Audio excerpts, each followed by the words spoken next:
গাজীপুরের মধ্যে এমন একটা মেলার লোকেশন দিব আজকে আপনাদেরকে, যেখানে খুব স্বল্প মূল্যে ঘরের জিনিসপত্র থেকে শুরু করে বিভিন্ন ধরনের পোশাকও কিনতে পারবেন। যেমন থ্রি পিস, শাড়ি, বাচ্চাদের জামা কাপড়, ছেলেদের জামা কাপড়, সব রকমের জিনিস কিনতে পারবেন। আর পাশাপাশি তো দেখতেই পাচ্ছেন বাচ্চাদের বিভিন্ন ধরনের রাইডস, যেখানে বাচ্চারা আনলিমিটেড মজা করতে পারবে। আর এখানে সবচেয়ে বেশি ভালো লেগেছে যে স্বল্প মূল্যের জিনিসও পাওয়া যায়, আবার বেশি দামের জিনিসও পাওয়া যায়। আসসালামু আলাইকুম, কেমন আছেন সবাই?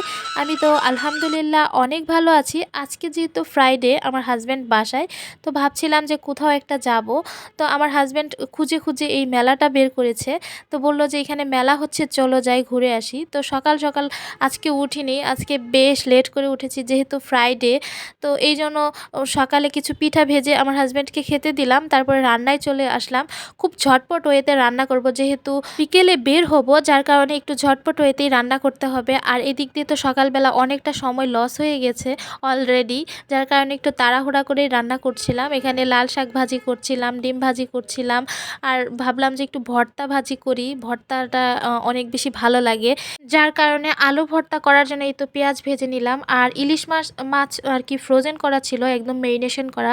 তো ভাবলাম যে এটা যেহেতু রেডি করা আছে, আর ইলিশ মাছটা আমার হাজব্যান্ড অনেক বেশি পছন্দ করে, আর কি ভাজিটা অনেক বেশি পছন্দ করে, যার কারণে ভেজে নিলাম। আর এদিক দিয়ে কিছুটা কয়েকটা আলু নিয়ে নিয়েছি। এই আলুটা ভর্তা করব, প্রথমত সবুজ কালার করে ভর্তা করব, মানে কাঁচামরিচ দিয়ে, যেটা আমার হাজব্যান্ডের জন্য। আর পরবর্তীতে এখানে শুকনো মরিচ অ্যাড করব, যেটা আমার জন্য।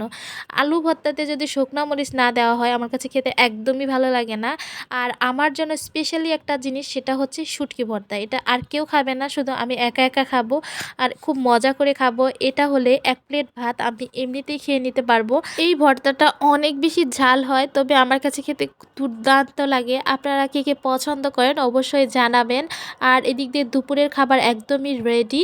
আর আমরা এখন বেডে বসে খাবার খাবো। ইদানিং খুব খারাপ অভ্যাস হয়ে যাচ্ছে, একদম বেডে সব কিছু রেডি করে নিয়েছি, টেবিলে বসতে ইচ্ছা করে না। আবার যেহেতু একটু ঠান্ডা পড়েছে, যার কারণে তো বেডেই সব কিছু রেডি করে খাওয়া দাওয়া করে কিছুক্ষণ রেস্ট করে চলে গিয়েছিলাম মেলায়। এটা হচ্ছে গাজীপুর জয়দেবপুরে, এই মেলাটা হচ্ছে ক্ষুদ্র ও কুটির শিল্প মেলা। বাসায় যখন সিলেক্ট করছিলাম যে এই মেলাটায় যাব, দেখছিলাম ভিডিও অনেকেই গিয়েছে, তবে আমার কাছে মনে হয়েছিল খুব ছোটোখাটো হয়তো একটা মেলা, যার কারণে প্রথমত আসতে চাইনি। পরবর্তীতে মনে হলো যে যাই, চলো ঘুরে আসি। তো এখানে যাওয়ার পরে দেখি যে কি পরিমাণ যে ভিড়।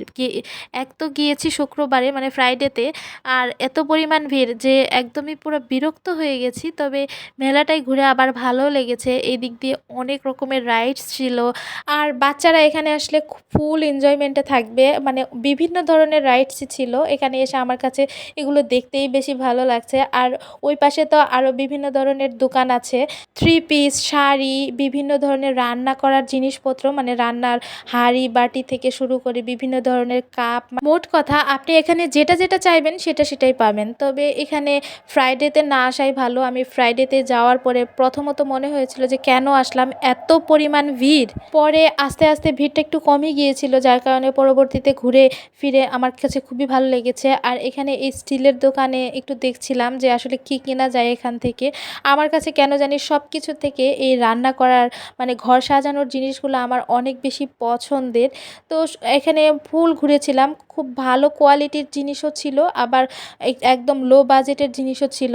আর এখানে ঘুরে ঘুরে আমি থ্রি পিস দেখছিলাম, তবে থ্রি পিসগুলা মানে অ্যাজ ইউজুয়াল খুব দামি ছিল এরকম না। এগুলো একদম নর্মাল, আপনার 250 টাকা থেকে শুরু করে মানে 600-700, আপনি যেমন রেঞ্জের চাইবেন তো সেরকমই পাবেন। তো থ্রি পিস দেখা টেকা হয়ে এই মগটা আমি দূর থেকে দেখছিলাম, মানে মগের দোকানটা। তো মনে হয়েছিল এখান থেকে বেশ কয়েকটা মগ নেব, তবে কাছে যাওয়ার পর দেখি যে মগগুলোর কোয়ালিটি একদমই ভালো না।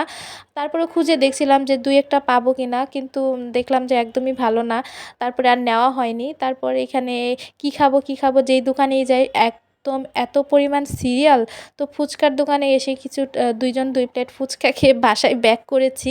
তো আমি এখান থেকে মূলত এই দুইটা মানে কড়াইয়ের মতো নিয়েছিলাম। আর এটার তো ঢাকনা ছিল না, আমি খুঁজেছি অনেক, ছিল না। আর এটা ঢাকনা সহ নিয়েছিলাম। আর এটা কেমন হয়েছে অবশ্যই কিন্তু জানাবেন। তবে আমার কাছে খুব ভালো লেগেছে এই কড়াইয়ের ঢাকনা। আমার বাসায় আসার পরে অন্য কড়াইয়ের ঢাকনা দিয়ে একদম ম্যাচিং হয়ে গেছে, আর একদম মানে পারফেক্ট হয়েছে।